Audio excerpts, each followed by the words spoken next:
Hi friends, Travis here. So in today's video, it's another one of those, likes, dislikes, final thoughts kind of videos for my recent cruise on the Carnival Radiance out of Long Beach. A little bit of a disclaimer, as I usually say, I'm starting with the dislikes. So if you think the video feels overly negative, it probably is at first. And then I'll end on the more happier, go luckier stuff. So don't watch the first 2 minutes and be like, dang, this guy's so negative, because I promise there are positive things coming up, later on in the video. But yeah, if you're new to the channel, I want to welcome you. If at any point you like what you see, feel free to like, comment, share, subscribe, all those things. And if you've been here before, welcome back. But anyway, without further delay, let's go ahead and move right on into it.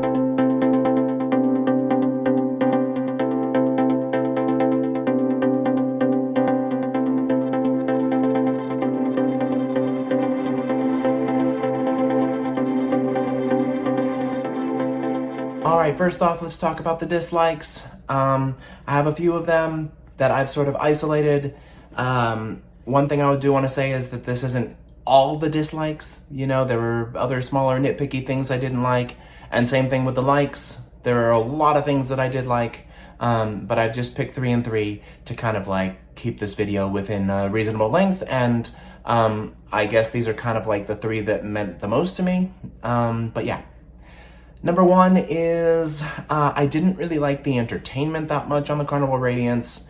So there are tons of things to do, don't get me wrong. There's water slides, there's the ropes course, there's, all these different deck activities and things you can do. And all that stuff was great. We, utilized all that stuff. And even the theater shows, like the singers and dancers and stuff, they were great. But for me, especially on our one and only sea day, which was at the back end of this cruise, I felt like there was almost nothing to do except trivias all day.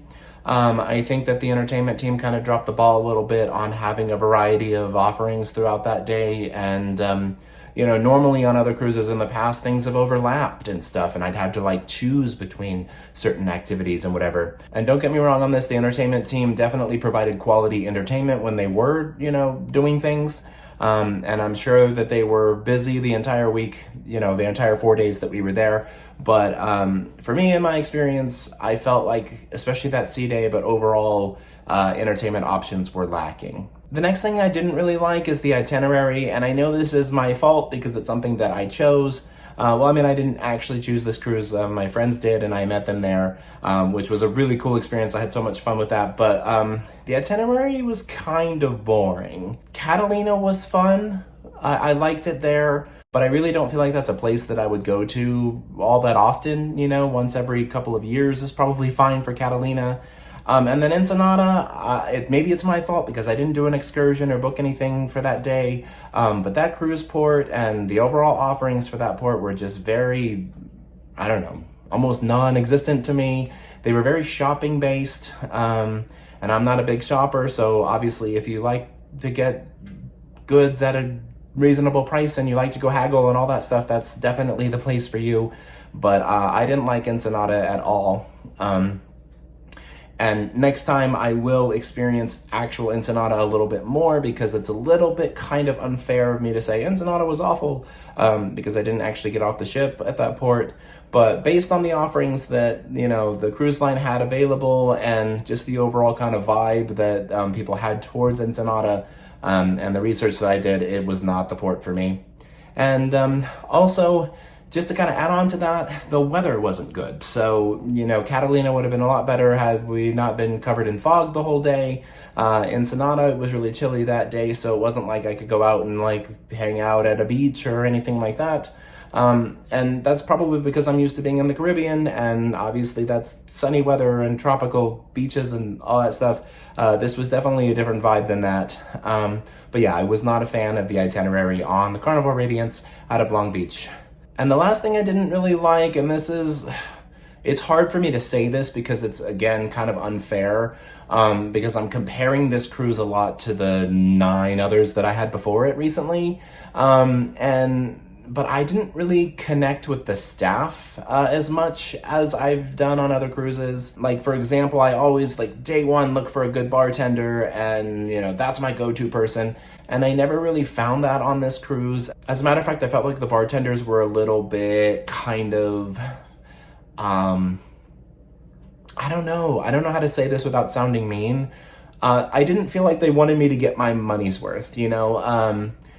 Now, I didn't have a drink package on this cruise, so maybe that made a difference because I couldn't just sit there and drink, 15 drinks in a row and whatever. But I felt like since I was paying for my drinks, it almost seemed like it would be more beneficial for them to give me better service. But no, it was kind of the opposite of that, except for one bartender in the Red Frog Pub. He really went out of his way to make sure I was ordering pitchers, and if there was a buy one get one deal, he made sure to point all those things out. I don't remember his name. I did put him in my survey, so he got a shout out for me there. But other than that, my room steward was just kind of average Joe.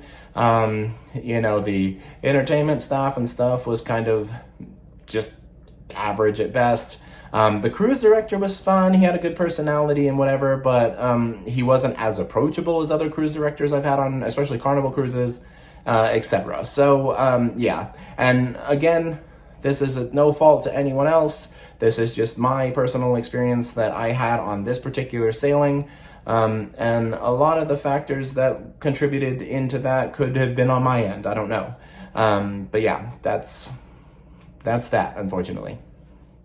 All right, enough of that negative stuff. Let's talk about the things that I did enjoy, because I really did have a good time on this cruise. I always say any cruise is a good cruise, but this was definitely not the worst I've ever been on by any means. So let's talk about some of those things that I really did enjoy about the Carnival Radiance in April of 2022.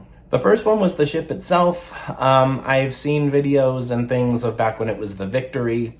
And I know a lot of people liked the Victory. It was like a Seven Seas theme. It's from that era of ships,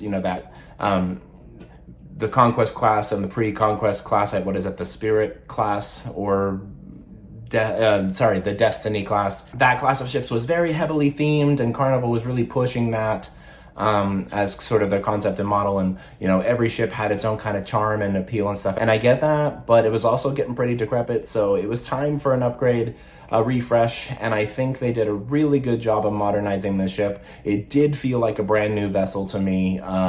They spent money where they needed to spend it, and so yeah, I really enjoyed the way the ship looked, the way the ship felt, and overall this ship was a really, really good one in my opinion. To continue on from that, the food options were great. Now, I do have to say that the food quality wasn't always perfect, and that's never been the case on any cruise I've been on, but the food options were awesome. We had Blue Iguana, we had obviously 24-hour pizza, we had, I went to the deli several times. I also really liked Shaq's Big Chicken, and Guy's Burgers and stuff are iconic as well, but Shaq's definitely kind of impressed me. I ate there 4 times.